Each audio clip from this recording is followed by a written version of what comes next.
Gaz açınca böyle çok arkaya gelmiyorum arkadaşlar.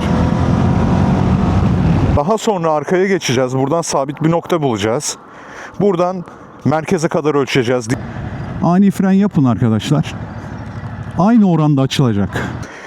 Ön taraf 30-35 milimetreden daha fazla kapanmayacak. Üstüne oturduğunuzda ölçtünüz ya. Hiç amortisör ayarı yapmamıştım. Ankara'dan Aydın'a geldiğimde benim de avuçlarım uyuştu. Motomüzika kanalından merhabalar. Bugün can alıcı bir noktayı anlatacağım. Daha önce de anlatmıştım. Sadece bu amortisör ayarlarının preload ayarını anlatmıştım sizlere. Şimdi geri tepme ve sönümleme ayarlarından da bahsedeceğim sizlere.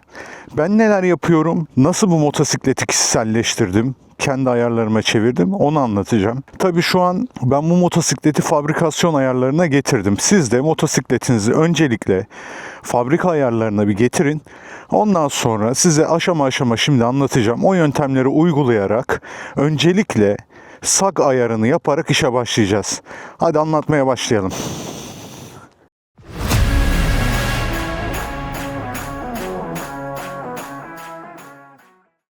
Evet arkadaşlar, bu amortisör ayarı önceki videoda da belirtmiştim. İnsanı motordan da soğutur, motora da aşık eder. Önceki videoda preload ayarından bahsetmiştim. Bu aslında motosikletin şase geometrisini, sag ayarlarını ayarlayabilmek için ana temel kural.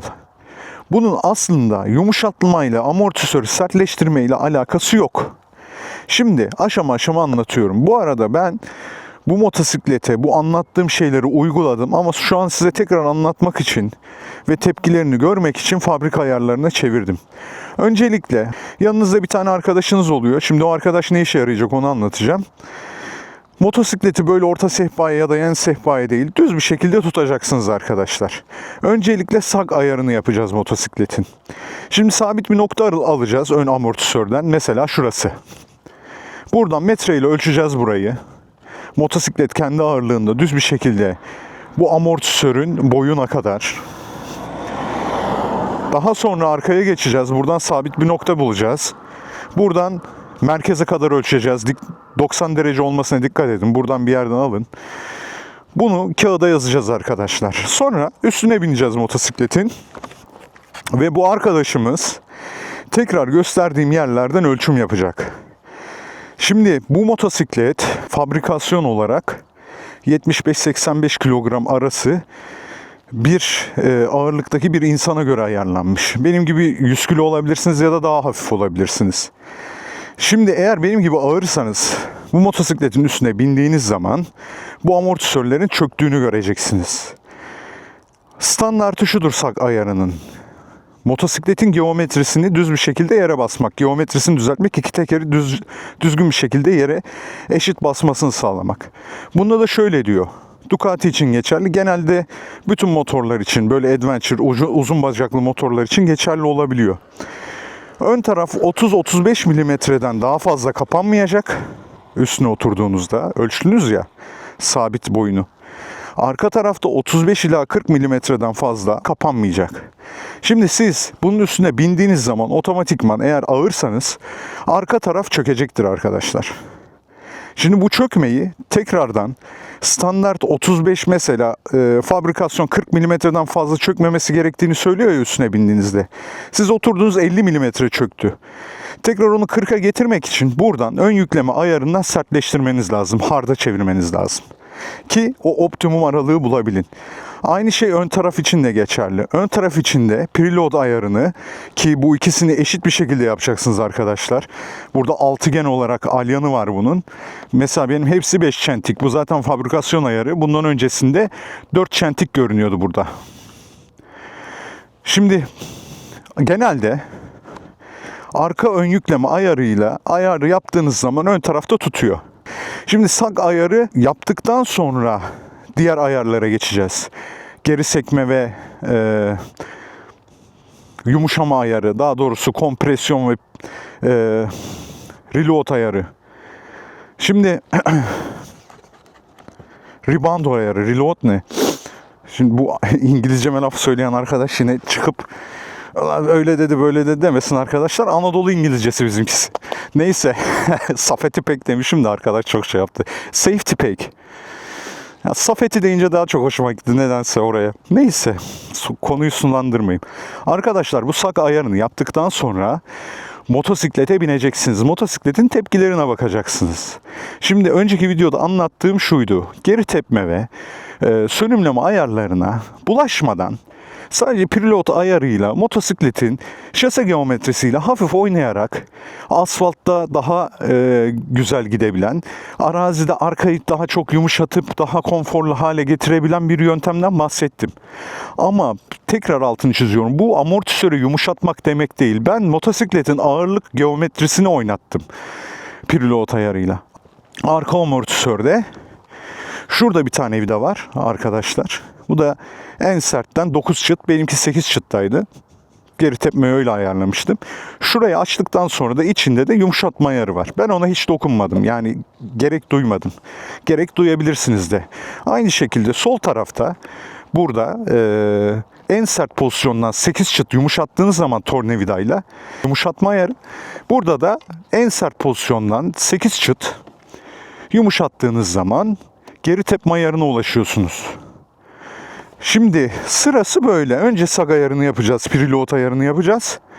Daha sonra geri tepme, sönümleme bu ayarlara gireceğiz. Şimdi ben bunları anlatıyorum. Ya arkadaşım bunları yapmasak ne olur? Ben 100 kiloyum. Zaten arada 15 kilo fark var. Ben binsem ne olur? Demeyin arkadaşlar. Çünkü motosiklete binip de ya çok güzel viraj alıyor diyenler de var benim gibi. Ön taraf hafif hissettiriyor, ön kafa sallıyor diyenler de var. Çünkü preload ayarını, geri tepme ve sönümleme ayarını kendine göre yapmamış arkadaşlar. Şimdi soracaklar olur. Artçın bindiği zaman ne yapacağım? Artçınla da deneyeceksin. Şimdi bunu sen kendine göre ayarladın ön yüklemeyi. Dengeli motosiklet. Artçın 100 kilo mu, 50 kilo mu bilmiyorum. Şimdi artçın bindiği zaman zaten hissedersin onu. Biraz sonra yolda anlatacağım. Motosikletin önü boşalmış gibi hissedersin. Arka tekerin daha çok bastığını, daha böyle arkaya çökerek kullandığını hissedersin zaten. Hemen buradan atıyorum. Ben 5'er 5'er ayarlamaya alışkın. 5 çıt yapacaksın. Artçıyı öyle bindireceksin. Senin tek başınayken olan stabil halini motosiklet koruyorsa tamam. O artçı bindiği zaman 5 çıt yapacaksın arkasını. Yani bu biraz da deneyerek yapılacak şeyler. Motosiklette kafa sallıyor ondan sonra. İşte viraja girerken ön hafif hissettiriyor onun. Sebepleri temelde preload ayarıdır. Motosikletin şase geometrisinin eşit olarak yere basmasını sağlamamız gerekiyor arkadaşlar. Hadi sürüşe geçelim. Çok laf kalabalığı ettim. Şimdi yolda anlatacağım birer birer. Evet arkadaşlar, şimdi fabrikasyon ayarlarıyla kullanacağım. Bakın ön gidon çok rahat dönüyor. Boşaldı ön taraf. Motosikletin arkasının çöktüğünü hissedebiliyorum. Ben şuradan yola gireyim. Şimdi gaz açtığım zaman arkaya yığılma arttı.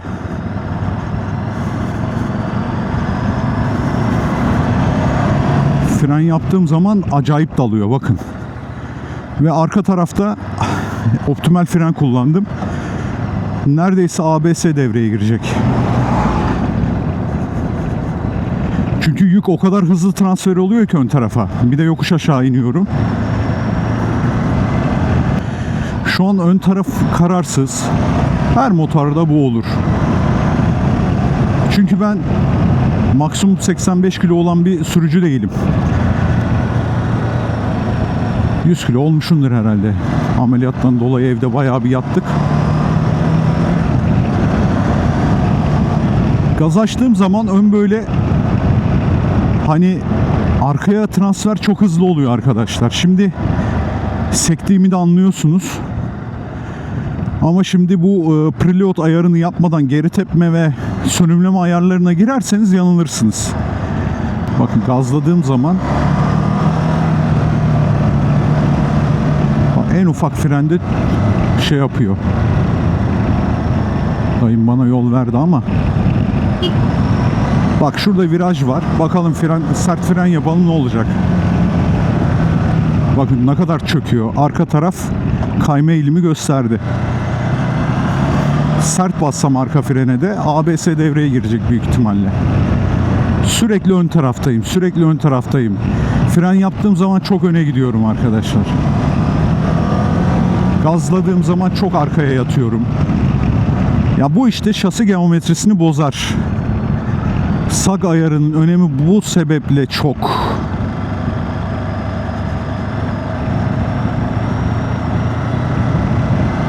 Düzlüğü bulduğum zaman hemen preload ayarımı, daha doğrusu sag ayarımı yapacağım. Daha önce arkadaşımı ölçtürdüğüm gibi kendi kiloma göre yapacağım. Şimdi ben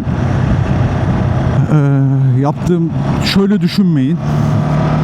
Yani ben 100 kiloyum, bu adam da 100 kilo. Bu adam 15 yaptıysa ben de 15 yapabilirim diye düşünmeyin arkadaşlar. Kişiden kişiye fark eder. Sürüş tarzınızla da alakalıdır bu konu. Lastiğinizin türüyle de alakalıdır. Lastiğin karkas yapısının sertliği, kalınlığı, dişli olup olmaması, yumuşaklığı falan da etkiliyor.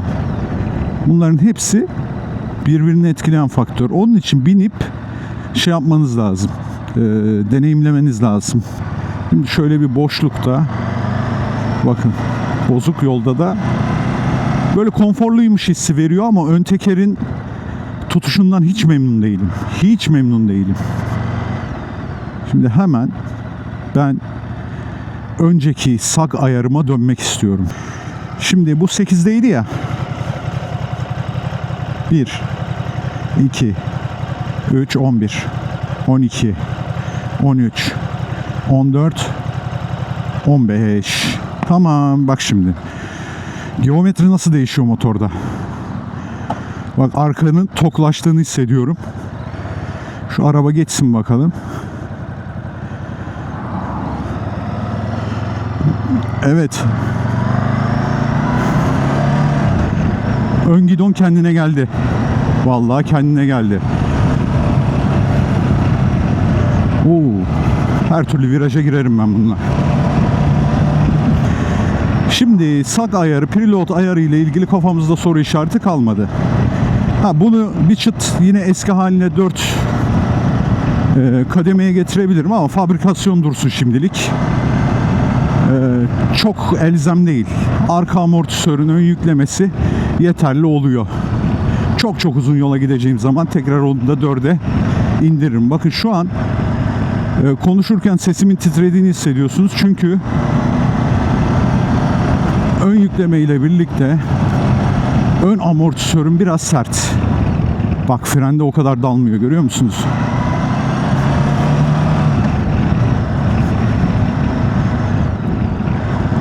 Ön tarafta bir sekme var mı?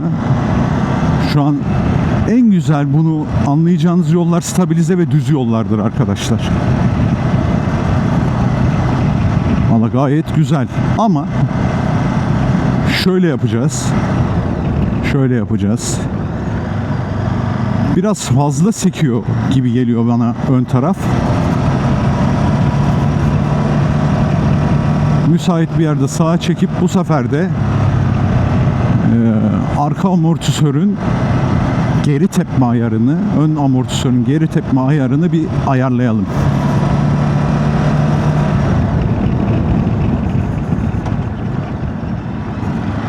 Bak, bu bozuk yolda, evet. Geri tepmeyi bir de nasıl anlarsınız? Ani fren yapın arkadaşlar. Aynı oranda açılacak. Yani amortisör kapandı ya, aynı oranda açılacak. Yani bu güzel bir ayarda şu an. Bakın. Hop. Tekrar deneyelim. Sanki geri tepmeyi bir tık yumuşatmam gerekecek arkadaşlar. Aynı şekilde arka tarafı da. Arkada çok sektiriyor çünkü. İnanın, preload ayarını yaptıktan sonra bunların çok bir önemi yok arkadaşlar. Var da artık ince ayar bölümüne geçiyorsunuz. Şimdi benim bir arkadaşım yok, işte tek başıma sadece nasıl yapabilirim derseniz tahminen yapabilirsiniz ön yüklemeyi. Onda da şuna dikkat edin. Hani birisi ölçemedi, siz buradan metre alamadınız, bulamadınız. Arkadaşlar, arkaya çok çöküyorsanız biraz ön yüklemeyi arttıracaksınız. Eğer böyle düz yolda bile sanki yokuş iniyormuş gibi ön tarafa çok yüklü gidiyorsanız preload'unuz fazladır, biraz yumuşatacaksınız. Onu tahminen motora alıştıkça, kilometreler yaptıkça zaten çözeceksinizdir. Şimdi ben yumuşaklık ayarıyla oynamayacağım. Yumuşaklığı gayet iyi. Biraz sert kullanmak istiyorum yani. Arkadaşlar bakın, bunu tornavidayla yapmanızı öneriyorum. Ama ben şu an anahtarla yapacağım.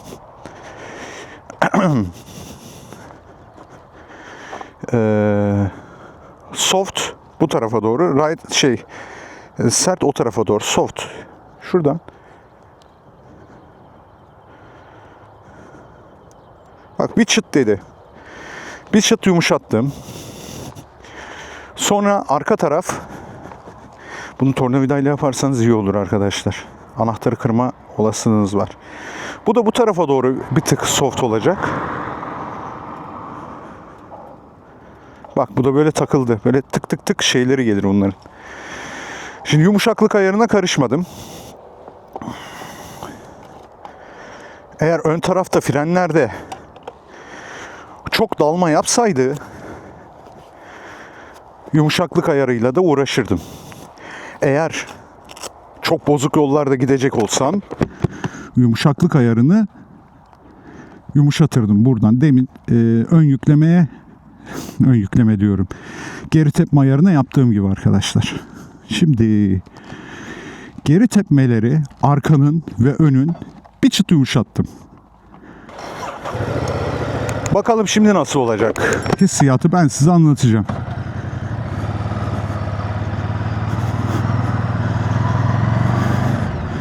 En güzel bunu test etme yolları stabilize ve virajlı yollardır arkadaşlar. Bakayım.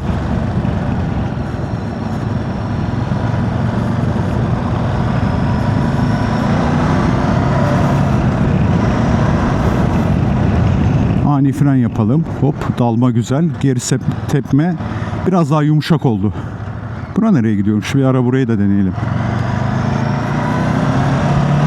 Şimdi arkanın geri tepmesini de böyle bozuk yollardan geçerken anlayabilirsiniz. Böyle oluyor mu? Hani basketbol topu gibi dıt oluyor mu?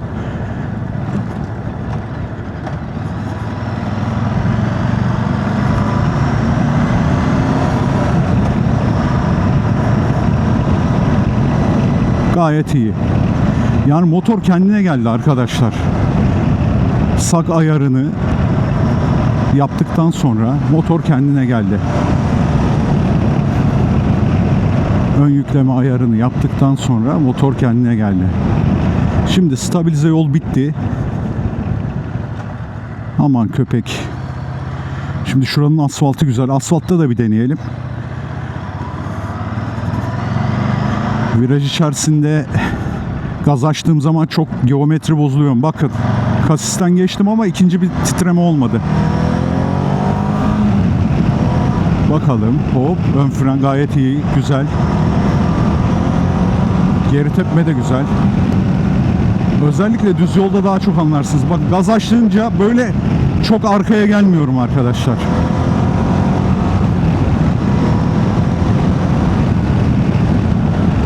Şu an ön tarafa hakimiyetim daha fazla. Bak.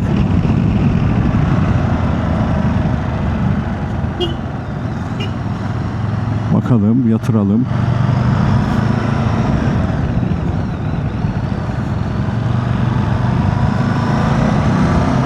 Güzel, gayet güzel. Sert kontrada ne yapıyor?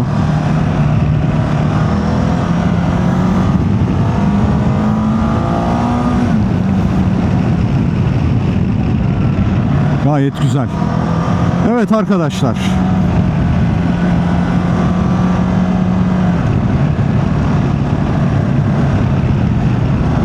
bir tık yumuşak, geri tepmesi bir tık sert olmayan bir ayar yaptım kendime göre. Dediğim gibi bu ayarların sag ayarını yapmadıktan sonra hiçbir önemi yok.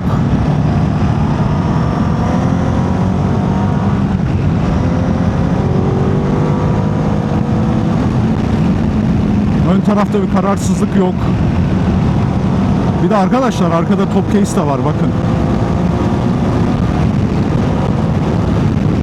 Yüksek hızlarda da gayet stabil. Bak. Panik fren yaptım.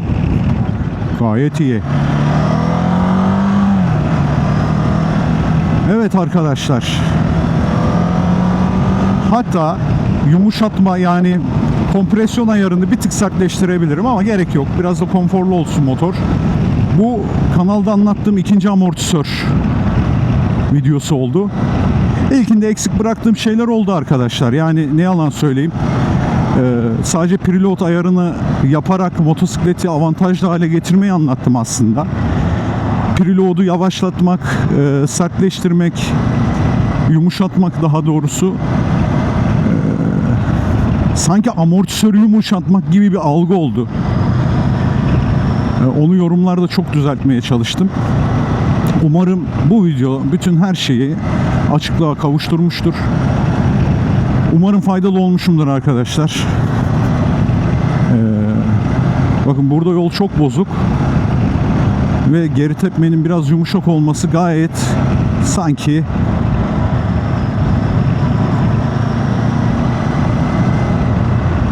gayet güzel. Şimdi bu motosikleti kullanıp ellerde uyuşma var diyenler oluyor. Kompresyon ayarıyla alakalı arkadaşlar ve geri tepme ayarıyla, rebound ayarıyla alakalı bir şey. Sen geri tepmeyi iyi ayarlayamazsan o minimal bir şekilde sürekli titreme yapacaktır ve avuçların uyuşacaktır. Ben motosikleti ilk aldığımda hiç amortisör ayarı yapmamıştım. Ankara'dan Aydın'a geldiğimde benim de avuçlarım uyuştu. Ama son İstanbul'a gittiğimde amortisörleri kendime göre ayarlayıp gittiğimde böyle bir sıkıntı yaşamadım.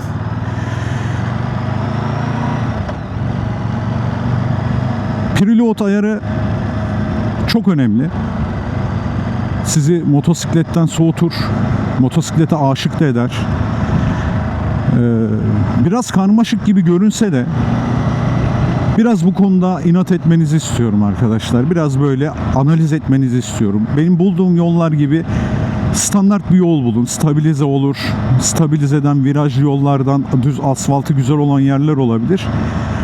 Böyle yaparak optimum ayara ulaşabilirsiniz. Benim yıllardır motosikletlerimde uyguladığım yöntem bu arkadaşlar.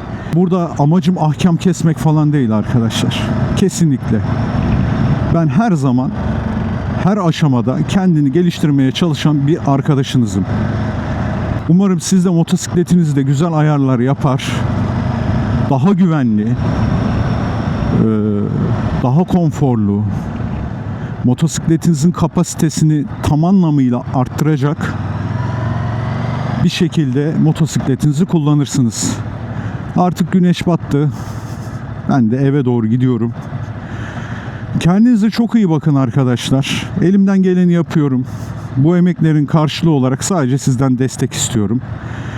Abone olur, yorum yapar, beğenirseniz, yorumlarda sorular sorarsınız. Aynı zamanda Instagram'dan da bana DM'den ulaşabilirsiniz. Çok mutlu olurum.